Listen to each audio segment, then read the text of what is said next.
The land has been cursed. So I guess to start right at the top, what drew you into this project? Are you a genre fan, a horror fan? I mean, yes, both really.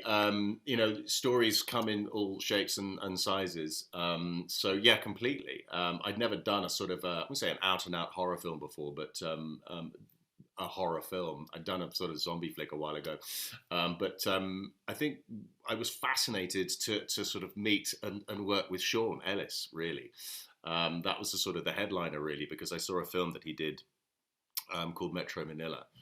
And you have a quiet little list in your back pocket of people that you'd love to work with, and Sean was on that list. And so when this arrived, the script arrived, and it said written and to be directed by Sean Ellis. My kind of interest was immediately piqued, really, because yeah, Metro Manila blew me away, and I loved his work on Anthropoid. I mean, the man is an artist. I mean, he's a visual artist. I mean, he shoots on film, which is an unbelievable treat. I used to do a lot of that, and then it all became digital. So to sort of return to film and the intricacies therein. So Sean Ellis was the big draw, and then obviously then you start seeing Boyd's name attached, and then Kelly Riley's name, and you think, yeah, it's not a difficult decision to sort of jump in with both boots. Yeah, I was going to say, I think the visuals of this movie are so interesting. I know that Ellis has a background in still photography, I believe, and I was curious how you feel that impacted your performance in the film. I imagine he's sort of very precise with a lot of the staging and how that impacted what you're going for as a character here. Yeah, I mean, we shot the whole thing on location, which obviously adds, so all the walls are real, not made of cardboard.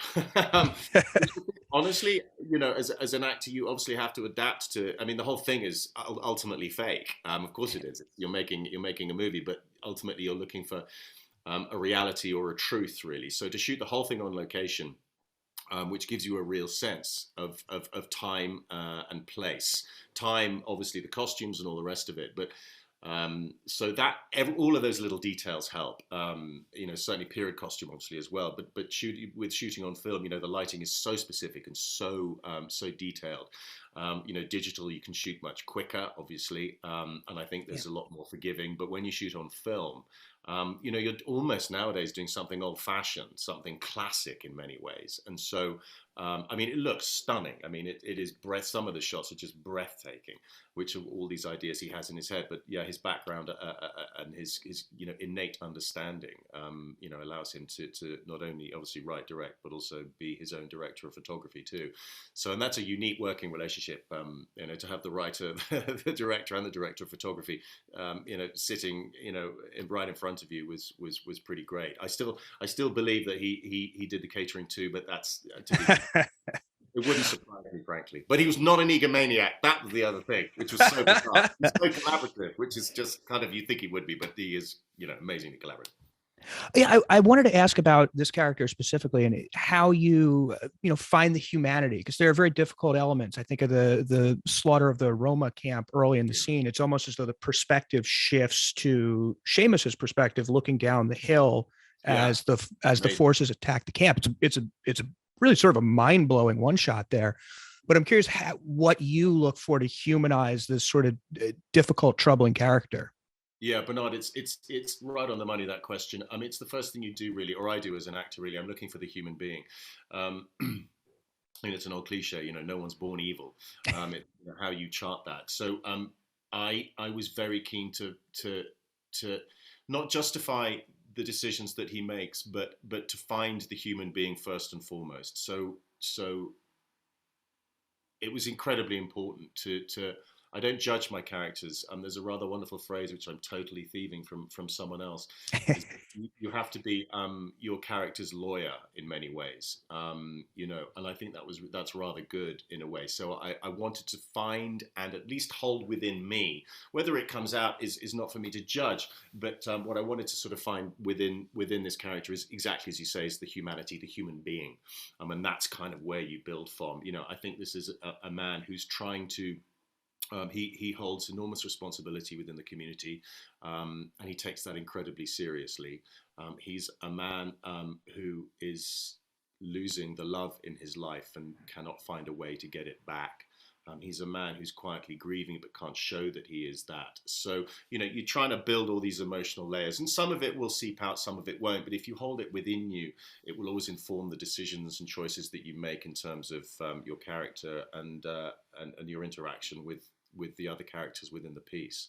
So it's absolutely a human being, and it's a very intensely personal experience. But you still have those conversations. So Kelly and I had a lot of conversations about the nature of their marriage and how they met, and we were both of the belief that these were two characters that fell in love, and born of that love, they had children, and then things started to go awry. So yeah. I wanted to ask about that because I think the sexuality or sort of the lack thereof in the film is very interesting. It's sort of this complex dynamic, and I think one of the ways we're introduced to your character and to Kelly's character is through the bathing scene, which has this almost alien departure between the two of you, and then there's this complex dynamic of a new young virile interloper brought into the home. And I was curious how you approach this complex dynamic. We really spoke a lot about that beat, the one you referred to when Kelly is bathing. We talked a lot about it because for me, I wanted it to say a million and one things, which is very hard to do given that there's no dialogue and it's an eighth of a page. It's just a description of something. But we talked a lot about it with Sean as well, about what it meant to both of us. And it is pretty much exactly as you described. It's a love lost, and these two people cannot find it. They can't find their way back to it, which is deeply tragic and incredibly sad, and I think incredibly human.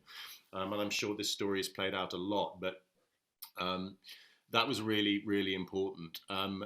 It's interesting that notion you talk about Boyd's character arriving and the threat. I think that is a very real thing for Seamus. I think it's probably quite subconscious. I was keen when I read it that there wasn't a version where that Boyd's character and Kelly's character go off into the sunset, which is Yes. an obvious version, and without giving anything away, which I've probably just done. But you know what I mean? That was a discussion point. It's an obvious thing to happen, but I think life is much more complicated than that, really. So, and I think the film reflects that actually now. But I think, yeah, that beat you talked about was incredibly important. We talked about it an awful lot. The kind of the depth of the emotion that still exists between them, but it's just lost and muddied, and it's sad in many ways. It's a sad relationship. And I know we're coming to the end of our time, but I wanted to ask one last question about the practical effects in the film, because I think it's great to have practical effects in a film like this again. And I was curious what your experience was like acting against them. I think particularly the autopsy scene is some really mind-blowing visual stuff. So I'd love to hear your experience. All in camera, and I think audiences are so incredibly smart nowadays that they'll see CGI and they'll identify with it, and it can remove an audience from the story that they're trying to watch and enjoy.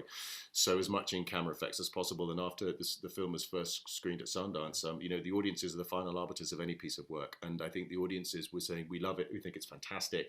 In camera would work.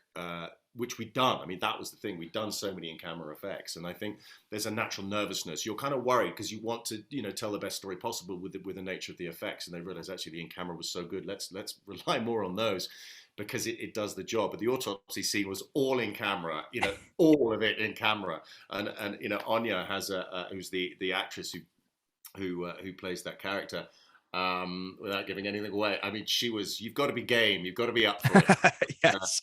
Yeah, wow. But the whole thing was, by true artists. I mean, built and designed by true artists. And it was, and so our reactions on camera, not hard, because oftentimes as well, and I know we're pushing time, but oftentimes you have so little, you don't have 30 versions of this. It's like, we've got to get it. So good luck, everybody. And that's really thrilling and exciting to do. And I think we really got it as well. We're coming to the end of our time, but I really appreciate you taking the time speaking to me today. I really loved the film. I actually first saw it at Sundance when it was 8 for Silver a year ago and loved it then. So I'm glad to see it's coming out now, and I hope a giant audience sees it this weekend and sees how great you are in it. So thank you for taking the time. Pleasure to do, Bernard. Thank you for your time. I appreciate it.